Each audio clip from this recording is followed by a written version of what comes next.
Менің тақырыбым интеллектуалдық ойын абай өлеңдерінде кездесетін сандық ұғым 3-ші сыныпқа арналған музыка пәнінен қолданбалы курс ретінде де және де барлық пәндерге құндылық ретінде тәрбие біртұтас тәрбие бойынша құндылық ретінде де қолдануға болады. Осы тақырыптауыма не әсер етті?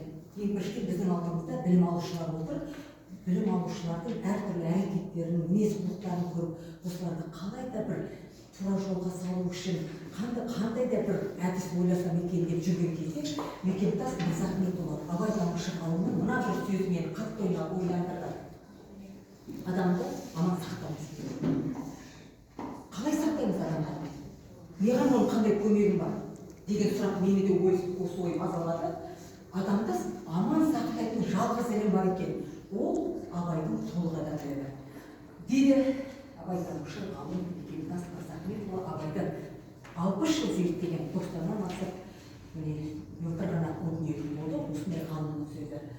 Ол абай армандаған толық адам формуласы 3 нәрседен тұрады. Ақыл яғни құдіретінде ғылымды кіргізеді. Ақыл онда жай емес, нұрлы ақыл, пайданы тиетін, біреуге беретін нұрлы ақыл. Әділет, рақым дейді. Міне мендегі бағдарламаның мақсаты осы абай өлеңдеріндегі сандық ұғымды интеллектуалды ойын ретінде ала отырып, білім процесін кіріктіру. Білім алушының шығармашылық қабілеті шыңдау. Ал бағдарламаның міндеті абайдың сандық ұғымы бар өлеңдер шумақтарын жинақтау, яғни абайдың 175 өлеңі бар десек, соның 81 өлеңінде сан меңгереді. Сол өлеңдерді жинақтады. Келесі абай өлеңдерімен таныстыру балаларды, одан кейін біртұтас тәрбие бойынша,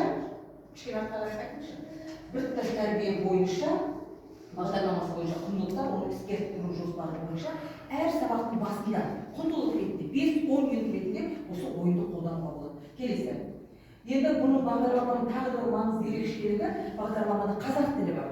Қазақ әдебиеті, математика, дене шынықтыру, сурет, музыка пәндерімен пәнаралық интеграция бар. Және де біртұтас тәрбие. Келесі. Енді мына жерде 3-ші сыныпқа арналған қысқа мерзімді жоспарды мен барлық 3-ші сыныпқа арнап жаздым. Мына қымыжыға кірсеңіз мына жерде. Сонда көрсетілген барлық сабақтың басында қарап отырсақ, мысалы интеллектуалды ойынның мақсатын деген басында сабақтың басында. Содан кейін өлеңді оқиын, топтарында сан бойынша топтасақ балалар, одан кейін топтан шығып қалған оқушы өлең жұмағын жалғастырады. Ең соңында екі оқушы қалғаннан кейін жалғастыруға болады. Енді келесі. Абайдың толық адам ретінде мынау нақты әдіс тәсілде көрсетіп, ойын қалай ойналады.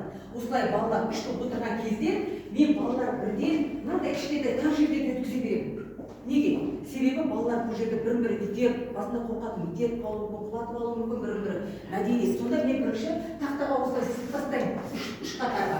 Сонда мына жерге интеллектуалды ойынды берген кезде мына жерге ойынның мәдениеті деген бар. Мен ойынды бағалаймын дейді балаларға. Бірінші қатар, екінші қатар, үшінші қатар. Яғни мәдени қарым-қатынас. Санды естіген кезде бір-бірімен құшақтасып топтаса қалуларын. Егер де топқа ілесе алмай қалсам, Абай атамыз жаңа айтты ғой, әділдік керек деп. Мойында топқа кіре алмай қалдым деп өлеңді оқу жер дегендей. Міне сол кезде ойын былай басталады.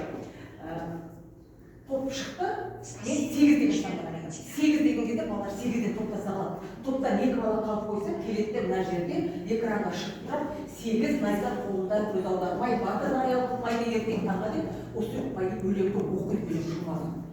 Оқиды, мына отырған балалар оқып отырады.